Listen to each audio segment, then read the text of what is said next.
Hello and welcome back to my channel. I filmed the first part of this video, which I'll link down below, but I wanted to do the second part.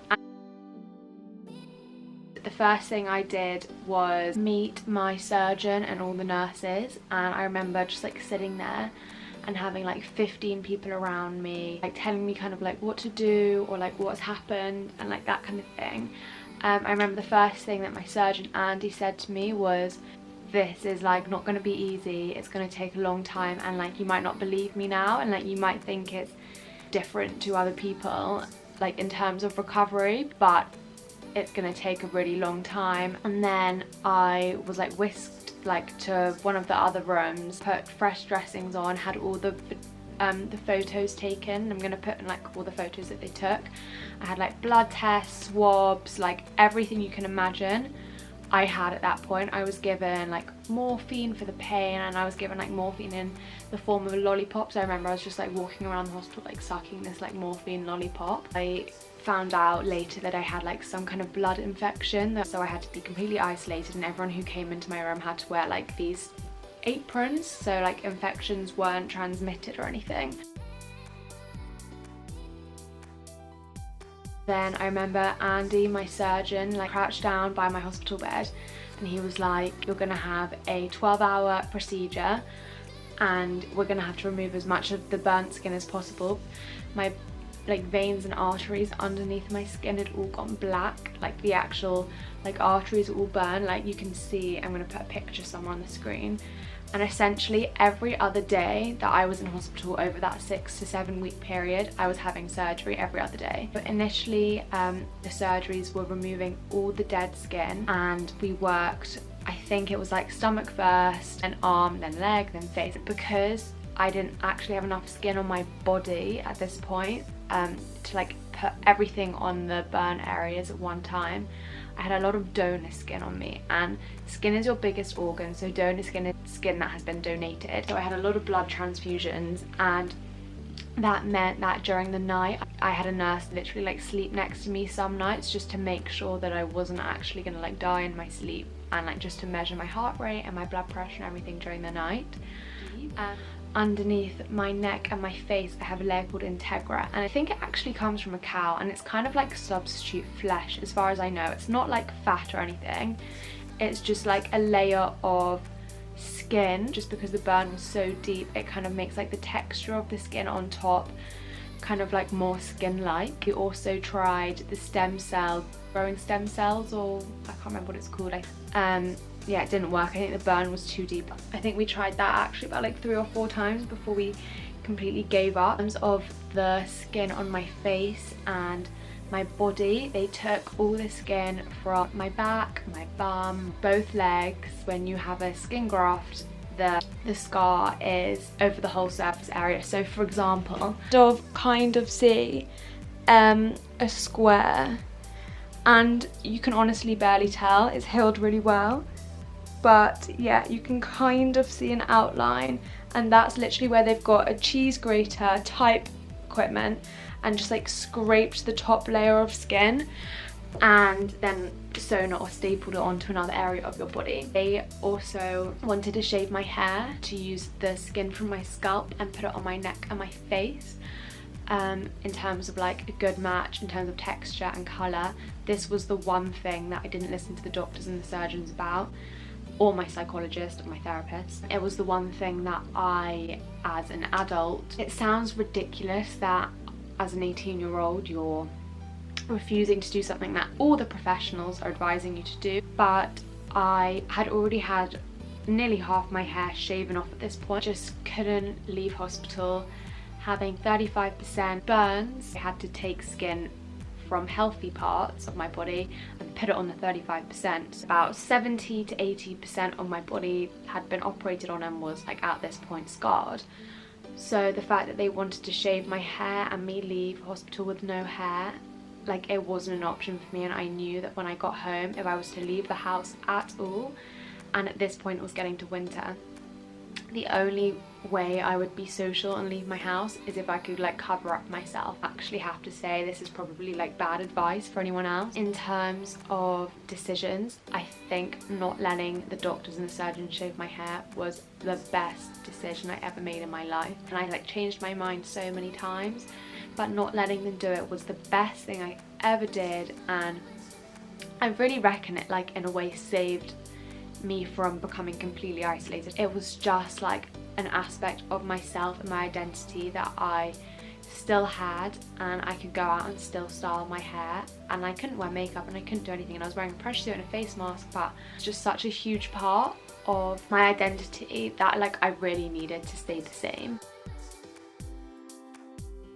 I had my right ear amputated, and that was just because they tried to operate on it and they tried to like save it, but just so damaged that it like could not be saved. Like there was no blood flow in my ear, so it was gonna fall off like whether they removed it or not. So in terms of my ear, after it was amputated, I didn't actually have an ear for maybe about nearly 2 years, I reckon.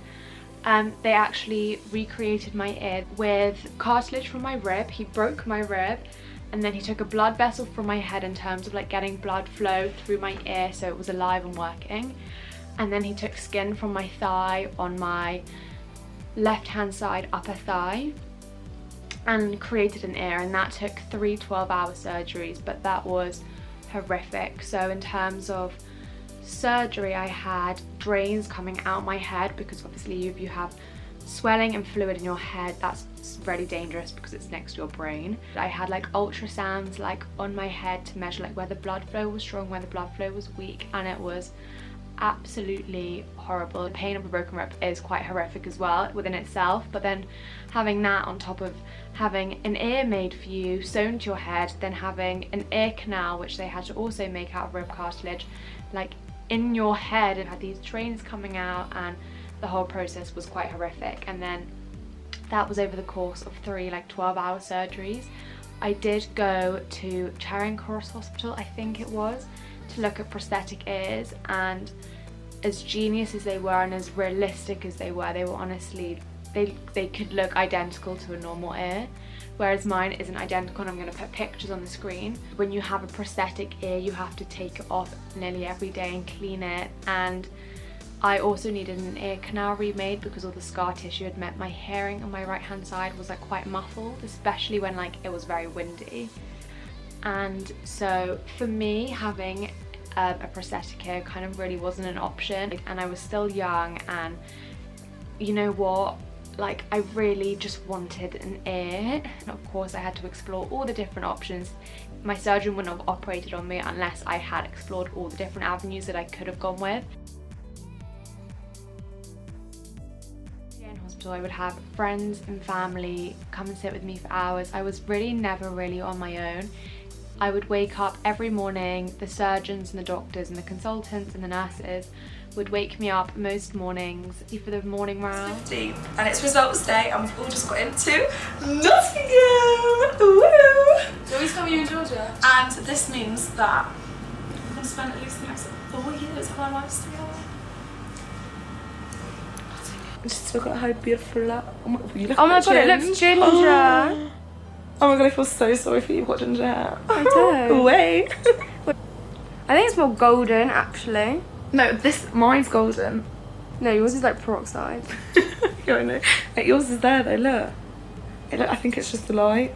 Either if I wasn't having surgery, I would have appointments with the occupational therapist, and I was really close to my occupational therapist. I had one called Hayley and one called Kayleen, and then I would see my therapist or the psychologist Lisa, and then I would have family and friends come. Friday the 16th of August, 8:20, just waiting to go.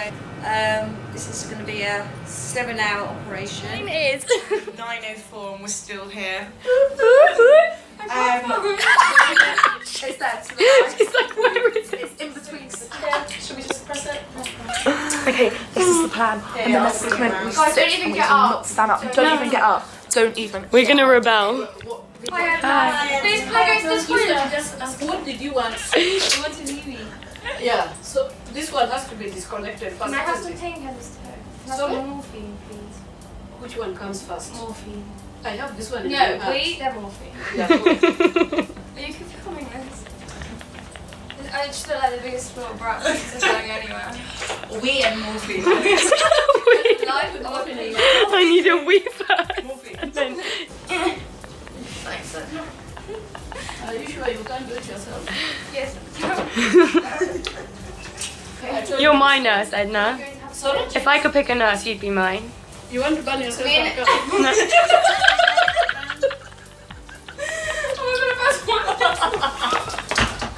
Edna, how much fun do you have every night? How much what? We have so much fun every night. Yeah, you have fun. Me, I just have work to do. I don't know about the fun. Edna, I love you. Sorry? I love you. I love it. I actually love you. Thank you. I don't think I'm really putting up, but I'm just a nurse. I remember the first time I sat not being in pain, and it was like just before my very first huge 12-hour surgery on the Monday morning, just thinking to myself, this is the first time that I'm actually not in pain. And like that in itself was like crazy to me, and I knew that like the next time I would like be lying in that hospital bed would be after a 12-hour surgery, and I'd be in a lot. It's really funny when you're in hospital, and it's just like the strangest thing that your life becomes hospital. It's like very daunting to go home, because like I felt safe in hospital and I felt like I trusted everyone around me, and the nurses become your friends, and that was like another aspect of hospital which like I will always remember like fondly. Of recovery, I think that documenting the recovery process, it was like the best thing I did, and if I could give advice to anyone going through like a long-term trauma and long-term recovery, it would be document. Because for me now, looking back and seeing the progress I've made from the last 4.5-5 years, like I can't tell you how much it helps me.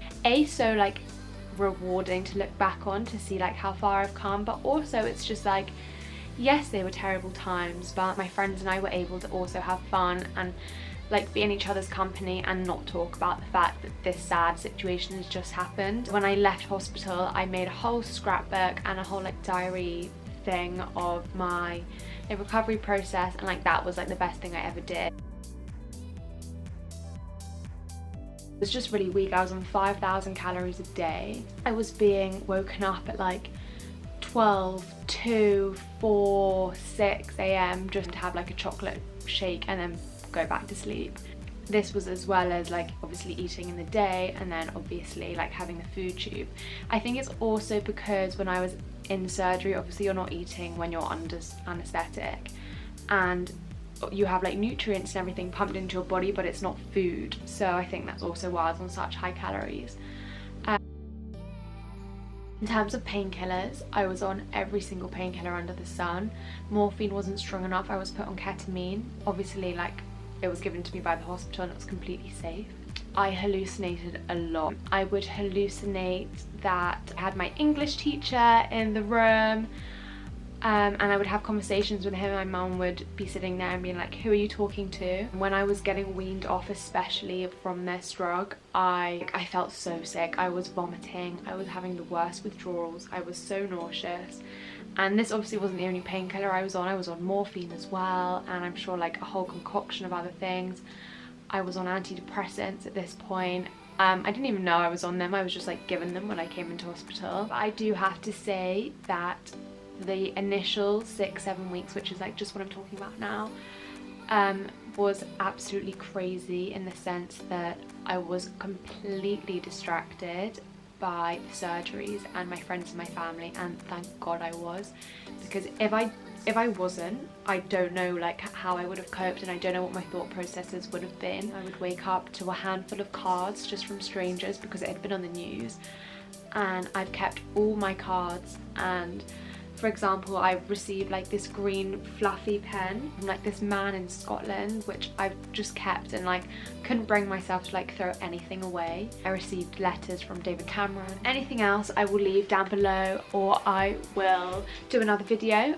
Thank you so much for watching. I hope this was interesting and not a bore. So I hope you enjoyed this video, and please subscribe for more videos.